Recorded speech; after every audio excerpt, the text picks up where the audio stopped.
Nesse podcast, nosso objetivo é explicar para você o que é a Silver Startup e por que ela tem um foco em promover empreendedorismo 50 mais, 60 mais. A Silver Startup percebeu, em viagens recentes a Israel, que muitas startups de sucesso lá foram criadas por profissionais 50 mais, 60 mais, principalmente professores, pesquisadores, engenheiros e até militares que agregaram à vida profissional deles o empreendedorismo, criaram empresas. É curioso que muitas dessas empresas surgiram com o professor e vários alunos desse professor que se interessaram em participar de uma empresa emergente. Nós estamos aqui com o Jorge Jaime, que tem uma carreira muito interessante e emblemática nesse sentido que nós queremos dizer do empreendedor que se renova a partir dos 50, 60 mais. Jaime, fala um pouquinho o seu princípio, né? Você veio do interior, começou a trabalhar em empresas e aí você começa com um curso de administração. Conta um pouco como foi essa história. Então, eu nasci no interior, numa fazenda, tive dificuldades como todo mundo tem, né? E cresci e resolvi vir para São Paulo. Aprendi muitas coisas quando criança. Eu mexia com gado, com arado, com enxada. Bom, enfim, eu tinha um avô bem capacitado, me deu um estudo. Eu me formei no ginásio, no colegial e vim para São Paulo. Chegando aqui em São Paulo, eu tive a oportunidade de trabalhar numa grande empresa de utensílios domésticos, que pela minha humildade, a minha característica de ajudar todo mundo sempre foi, graças a Deus. Eu tive oportunidades de ser exaltado, ao ponto dos superintendentes lá da empresa, do CEO da empresa, me oferecer um curso de administração, porque eu queria ser advogado. Mas como a empresa já tinha advogados, já tinha engenheiros, já tinha tudo que eu precisava, só faltava um administrador. E eles me ofereceram um curso de administração na faculdade, e eu aceitei, lógico, óbvio. E acabei fazendo cursos de custos industriais, de RKW, que nem existe mais, mas deve existir. Essa foi o início de carreira, que cheguei até superintendência de empresas. Essa parte de gestão de custo, formação de preço, muita gente relega esse assunto, né? As pessoas acham que o custo é formado pelo valor dos insumos mais o lucro que a gente quer ter no processo. E, na verdade, é uma coisa muito mais complexa. Conta para a gente uma experiência nesse segmento, que eu acho que foi a questão do radiador, que eu acho que é um caso muito interessante. Então, eu tenho bastante experiências, né? Bastante cases, né? Que acontecem. E o primeiro case foi o seguinte: eu fiz o estudo, eu me formei em administração, eu também me formei em cursos industriais e aprendi muitas coisas, ao ponto, só para vocês terem ideia, numa empresa de radiadores, eu era encarregado de custos, encarregado. E aí o diretor chegou para mim e falou: olha, eu tenho um faturamento de 7 milhões de dólares e tenho um prejuízo enorme. Eu queria sair desse prejuízo. Nós temos o seu QI aqui, é bem avantajado, e eu era um garotão ainda, não tinha nem 30 anos. Aí eu falei: me dá um espaço por uma semana que eu vou tentar ajudar o senhor. Fiz uma classificação ABC, vi o produto que mais vendíamos, de maior valor, analisei peça a peça, que era um radiador do Chevette 436, isso eu não vou esquecer. E terminei o trabalho, fiz uma comunicação, era uma CI, comunicação interna, e mandei para a diretoria dizendo que nós devíamos imediatamente parar de fornecer o radiador 436. 3 horas depois, o departamento pessoal me chama e diz o seguinte: o que aconteceu? Falei, como? Aconteceu o quê? Você está demitido, cara. Mandaram eu demitir você. Ninguém nem viu tua cara lá. Você... Filha, devemos parar de vender o radiador do Chevette.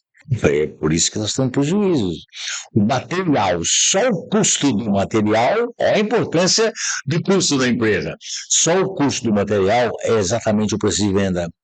Mão de obra, despesa de fabricação, markup, está tudo fora. Aí o cara se assustou, nem sabia que era markup, né?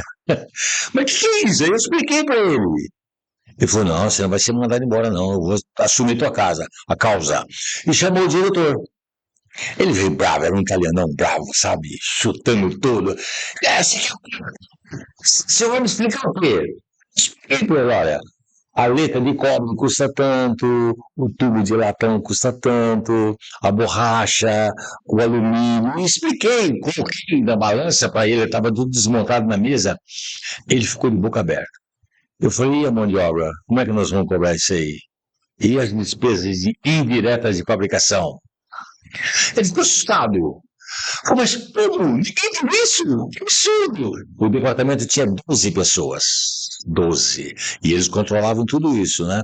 Mas não sabiam que era um custo industrial de informação de preço de venda. Bom, enfim, eu falei, agora, o que eu faço? Eu falei, senhora, se eu fosse o senhor, eu levaria esses dados até o comprador, lá do CM, e explicasse para ele. Ele falou, fechado, você vai comigo? Eu vou. Nós voltamos de lá para importar a conversa com o de preço de venda. Expliquei para o cara, olha, nós vamos quebrar, nós vamos parar de fabricar isso aqui e você vai ter custos com ferramentas, antigamente o ferramenta era caro. Mas, enfim, para você ter ideia, foi tão eficiente, que eu ganhei uma casa de presente. Ele me deu uma residência para mim. Eu pagava aluguel, ele me deu uma casa. Então, são coisas que você tem que fazer, humildemente, com coragem. Porque eu não parei para pensar. Puxa, mas o radiador que mais vende, né? Não vou falar nada. Não, eu tive coragem. Você tem que ser um profissional caracterizado de coragem de ajudar a empresa. E eu fiz isso, Armando. Isso é muito interessante. Você, com uma profissão consolidada em gestão de custos, eis que, de repente, aos 60 anos de idade, você decide dar uma tremenda reviravolta na sua vida. E aí você descobre a PNL. Fala um pouco de como foi esse processo. Então, esse processo foi muito interessante. A primeira empresa no utensílios domésticos que eu trabalhava, um dos filhos do dono, posso falar até o nome dele, Gilberto Cury, ele trouxe a PNL para o Brasil. E ele insistiu comigo durante muito tempo que eu deveria fazer um curso de PNL. Mas custava $100, eu não tinha dinheiro, né? E não fiz, por outros motivos também, porque tinha método coercitivo. Eu achava que ninguém devia coercitar ninguém. Mas presta atenção, se eu usar coerção para você ser bom, qual o problema? Nenhum, né? Aí eu falei, vou fazer esse curso. Eu saí daquele curso, para você ter ideia, primeiro dia de aula, o professor chegou com a Bíblia na mão, falando, o que é isso? Eu falei, todo mundo falou, a Bíblia, a palavra de Deus, é isso, é aquilo, né? Ele falou, não, isso é um livro de ciência, é o manual do homem. Com esse livro, você aprende a viver bem. Eu já fiquei encantado, né? Falei, meu Deus, não é nada daquilo que eu estava pensando. E fiz esse curso, Armando, eu fiz esse curso. Saí de lá, pronto para ajudar as pessoas. Um curso que fala que você é o melhor em tudo. Depende de você.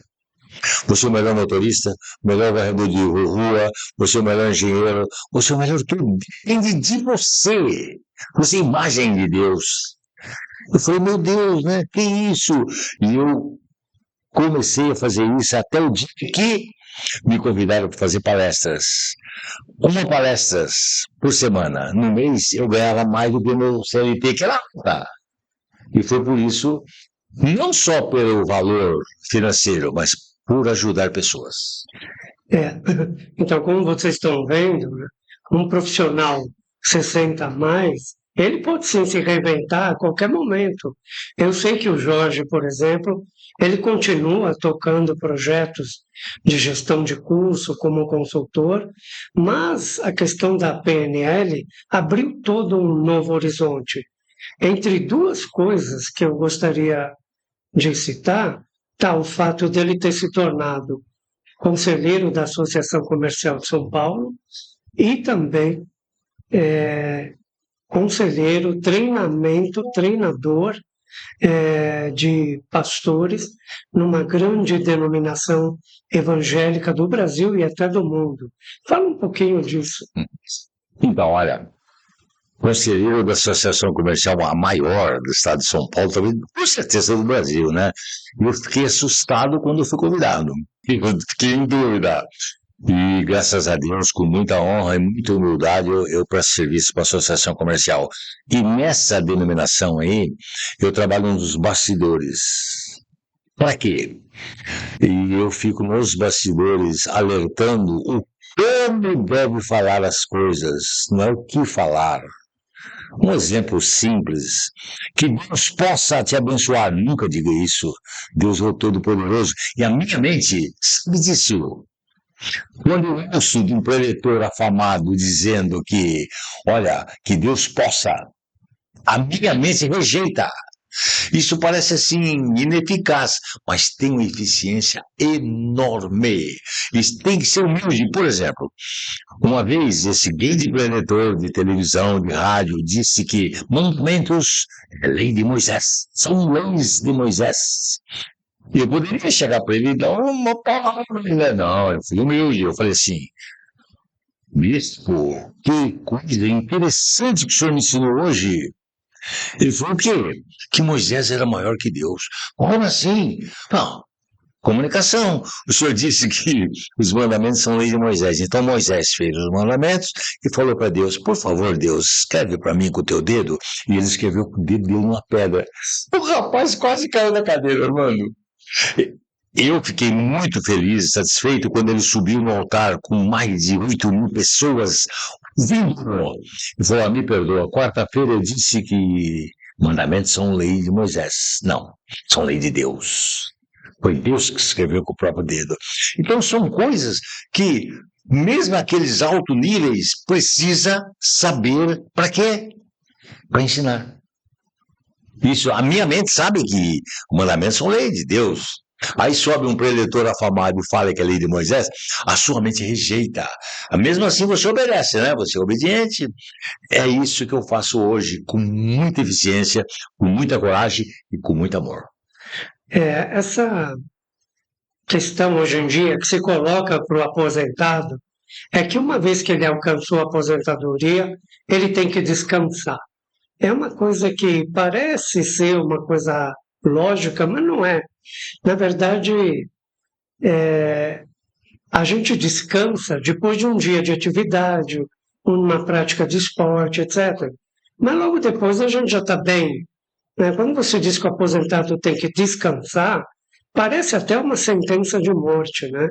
Quando a pessoa morre, a gente fala, ele descansou. Na verdade, isso é uma coisa ainda muito ingênua. Então, eu queria te perguntar, Jaime, por que um profissional 60 mais aposentado tem que pensar em abrir a própria empresa? Olha, presta atenção, nós vivemos uma vida cheia de tropeços, né? Você tropeça aqui, aprende ali, ajeita lá, se aperfeiçoa ali. É exatamente isso, ele tem uma vida inteira. Então ele está apropriado, qualificado para quê? Para ensinar os mais jovens. Se o cara se aposenta ele não se aposenta, ele adquire aposentadoria, ele trabalha a vida inteira e paga o governo, né? Ele vai ficar parado? Ele não consegue, isso traz traumas, traz depressões, traz coisas inadequadas que podem levá-lo ao óbito. Então nós que temos potencial e conteúdo, nós temos que dar, ensinar, instruir. Para quê? Para que os nossos antecedentes e os nossos procedentes vivam uma vida melhor com aquilo que você já aprendeu. Pescar, você pesca 10, 20 minutos, sei lá, 1 hora, 2 horas, e depois. Então o aposentado não foi feito para isso. O idoso não foi feito para isso. O idoso foi feito para levar você no caminho correto. É muito legal isso, e é um orgulho para a gente tocar esse projeto da Silver Startup, do qual o Jorge também faz parte, com a empresa dele, IDEPNL, que promove treinamento em programação neurolinguística. Nós temos algumas informações interessantes. O nosso próximo podcast, que já foi gravado, está agora em edição, é com o superintendente da Distrital Centro da Associação Comercial de São Paulo, o senhor Kiyoshi Hashimoto, que também ele fala coisas muito importantes sobre o profissional de terceira idade, 50, 60 a mais, no comércio de São Paulo. Então, se você tem projetos nessa área, vale a pena você assistir esse podcast, porque ele, inclusive, vai te orientar numa parte importante desse processo, que é a associação, se ser associado da associação comercial.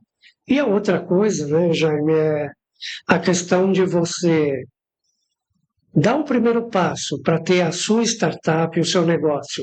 E qual é esse primeiro passo? É entrar no site silverstartup.pro, preencher lá um formulário. Nós vamos produzir para você, sem custo, gratuitamente, um plano de negócio customizado para você. E aí, o que você tem que fazer? Sair correndo para abrir a empresa? Não. Você tem que sentar, refletir sobre esse projeto, conversar com a sua família e aí sim, com segurança, dar o primeiro passo no sentido de abrir a empresa. Tem um case que nós vamos aperfeiçoar no futuro, falar mais sobre ele, que é o caso da Casa de Bolos, criado pela avó Sônia e pelos netos dela. A avó Sônia produzia bolos caseiros para a família, e um belo dia o neto dela disse para ela que valeria a pena tentar vender esses bolos. E ele se prontificou a ajudá-la nesse sentido. Então eles começaram a vender 15, 20 bolos por dia na vizinhança. Pouco depois nasce a primeira loja.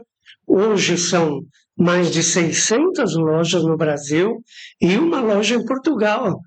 Uma mulher com 64 anos que deu o primeiro passo para ser empreendedora com a ajuda do neto. Não é incrível? São esses os casos que nós queremos promover no futuro. Na verdade, nós queremos fazer você crescer e crescer junto com você. Tá? A associação comercial ajuda muito você. Vem conhecer. Eu estou aqui para te atender, para te servir. Muito obrigado por ter nos assistido e conte conosco para o que der e vier.